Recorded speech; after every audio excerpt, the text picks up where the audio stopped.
हम सबने ना अपनी ज़िंदगी में जो वक्त कॉलेज और अपने स्कूल में बिताया होता है, मुझे लगता है वो वक्त सबसे खूबसूरत होता है। और वक्त की सबसे ख़ास बात यह है ना कि वो जब गुज़र जाता है तो वापस तो कभी लौट कर नहीं आता, लेकिन याद ज़रूर आता है। हेलो हाय, मेरा नाम पंकज जीना है और आज पंकज जीना पॉडकास्ट में जो पॉडकास्ट मैं आपको सुनाने जा रहा हूँ वो बहुत ख़ास है मेरे लिए।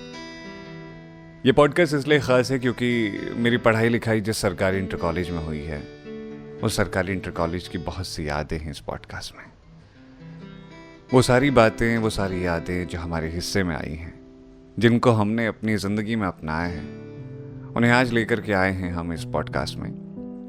तो पता नहीं आपकी स्कूलिंग कहाँ हुई होगी, लेकिन अगर कभी आपने किसी से सरकारी स्कूल के किस्से सुने हैं या ख़ुद आप सरकारी स्कूल में पढ़े हैं, तो आप जानते होंगे कि माँ साहब की छड़ी में क्या दम रहता है उस स्कूल में।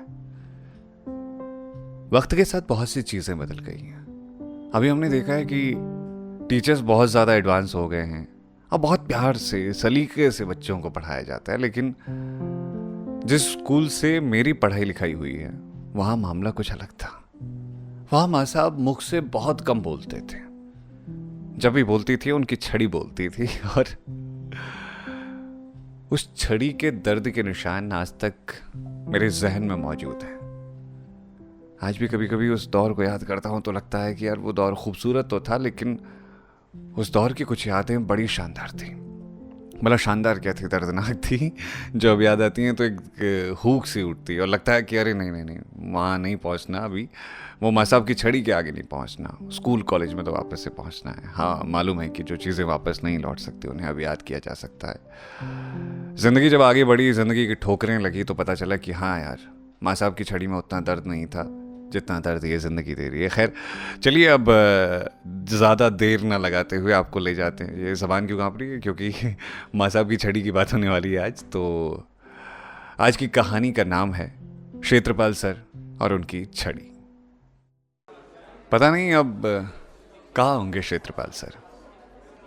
एक ज़माने में उनके नाम का खौफ था हमारे कॉलेज में।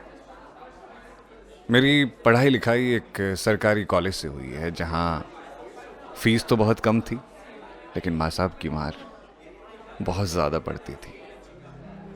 तो जब मैं छठी क्लास में आया था, तब पहली बार मेरी मुलाकात क्षेत्रपाल सर से हुई थी। मेरे पिताजी मेरा एडमिशन करवाने मेरे स्कूल में आए थे। तब मेरा एडमिशन फॉर्म भरते हुए क्षेत्रपाल सर ने जम्हाई लेते हुए पिताजी से कहा, बच्चे की ड्रेस बना लेना। पिताजी ने हाँ में सर हिलाया और अगले कई दिनों तक पिताजी माँ के सामने उनके इस डायलॉग को दोहराया करते, बच्चे की ड्रेस बना लेना। वो हमारे क्लास टीचर थे और हमारी क्लास का कुंदन हमारा मॉनिटर। कुंदन को ना मॉनिटर बनाने के पीछे एक वजह थी कि वो क्षेत्रपाल सर का हर काम बड़ी आसानी से कर देता था। अब वो चाहे रजिस्टर में अटेंडेंस भरना हो, बच्चों की फीस जमा करना हो, क्लास के बच्चों को चुप कराना हो, या फिर ब्लैक बोर्ड साफ करना हो, कुंदन इन सब कामों में एक्सपर्ट था और सर बड़ा खुश रहते थे उससे।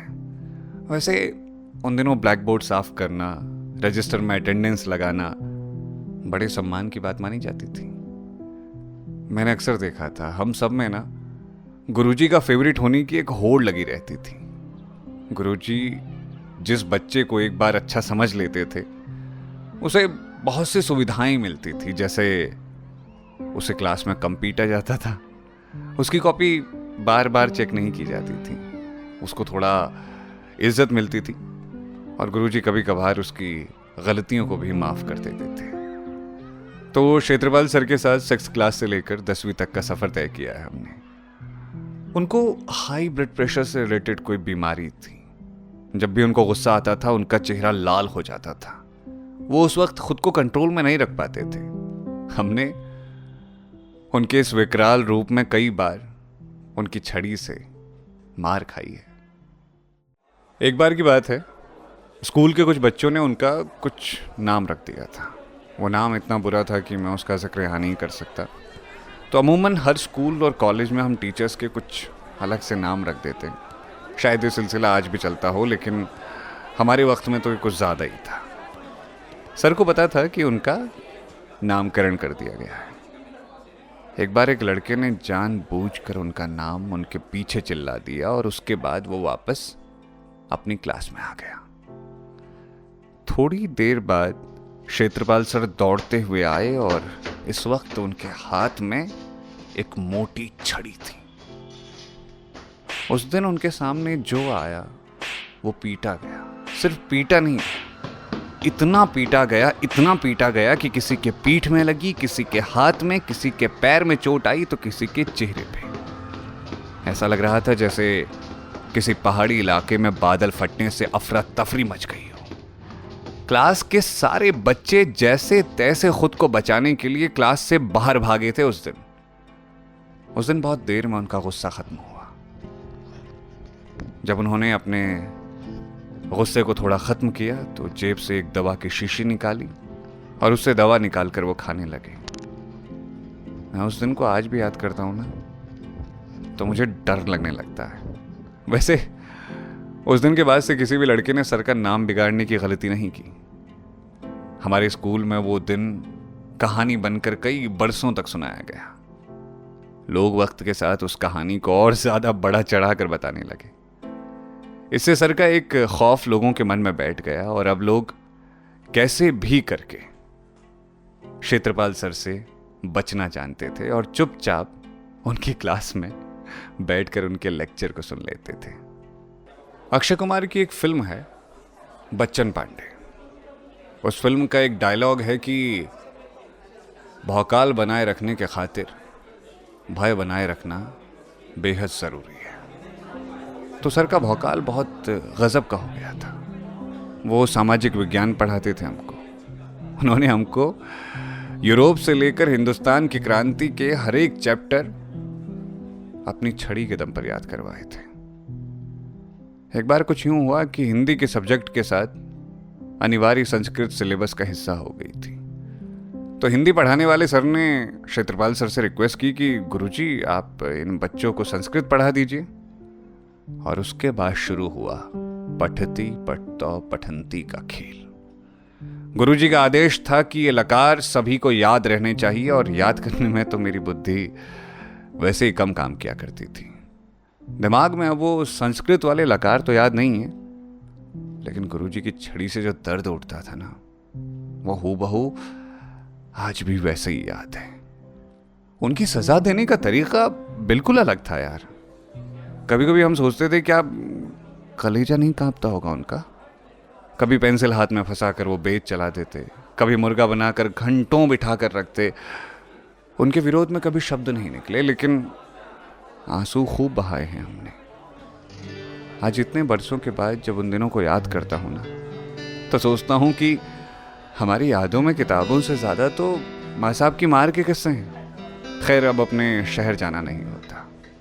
क्षेत्रपाल सर से मिले हुए भी अब अरसा हो गया है।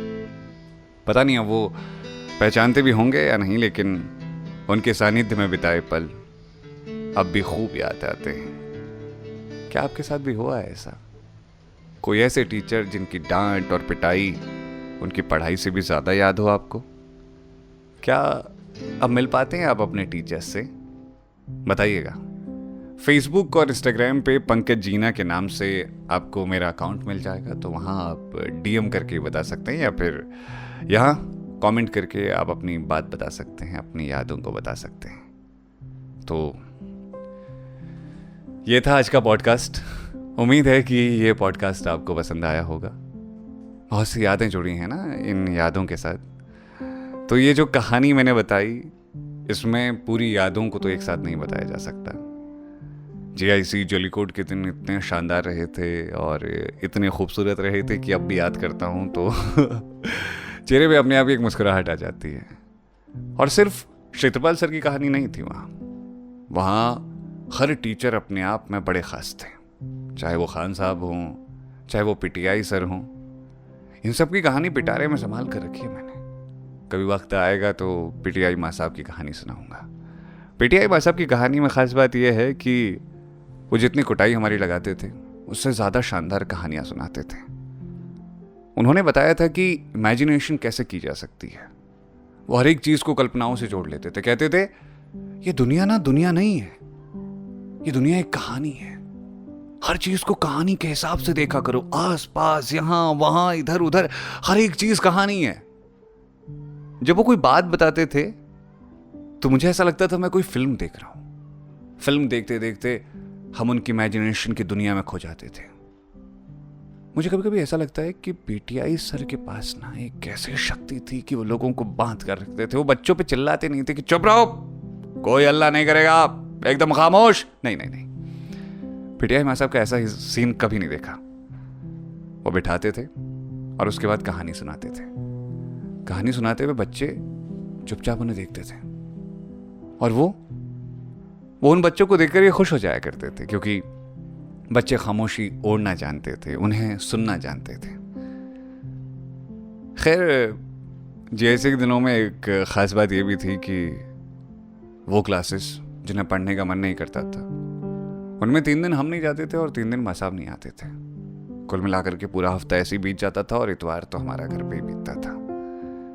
2 तरह के स्कूल होते थे, एक सुबह का स्कूल और एक शाम का स्कूल। मतलब सुबह 7 बजे से 1 बजे तक क्लासेस लगती थी जब शुरुआत होती थी किसी सेशन की, और उसके बाद दिन में 10 बजे से शाम को 4 बजे तक। मुझे वो सुबह वाला स्कूल बड़ा अच्छा लगता था, क्योंकि सुबह सुबह निकल जाऊँ, उसके बाद दोपहर तक छुट्टी हो जाती थी और फिर घर आकर टीवी देखने को मिलती थी। टीवी देखने से ज़्यादा हमने कॉमिक्स पढ़ी हैं अपने ज़माने में। मतलब वो नंदन, चंपक, आपने पढ़ी हैं? अगर आपने पढ़ी हो कॉमिक्स की किताबें तो आपके लिए तो और शानदार रहेगा। मुझे यादें बताइएगा यहाँ कमेंट्स करके कि वो जो भी बातें हैं, जो भी यादें हैं, वो आप बता सकते हैं। और दूसरी बात ये कि ये पॉडकास्ट आपको कैसा लग रहा है ये भी मुझे बताइएगा। पंकज जीना के नाम से फेसबुक, इंस्टाग्राम पे मिल जाऊंगा, ये तो मैं बता चुका हूँ कहानी में, लेकिन आप इस चैनल को सब्सक्राइब कीजिएगा, शेयर कीजिएगा अपने अपनों के साथ। यही आपसे गुजारिश है। मोहब्बत देने के लिए शुक्रिया। पंकज जीना पॉडकास्ट को इतना ख़ास बनाने के लिए शुक्रिया। मोहब्बत देते रहिए ऐसे ही, और ये कारवा ऐसे ही बढ़ता जाए। बहुत बहुत शुक्रिया, बहुत बहुत मोहब्बतें।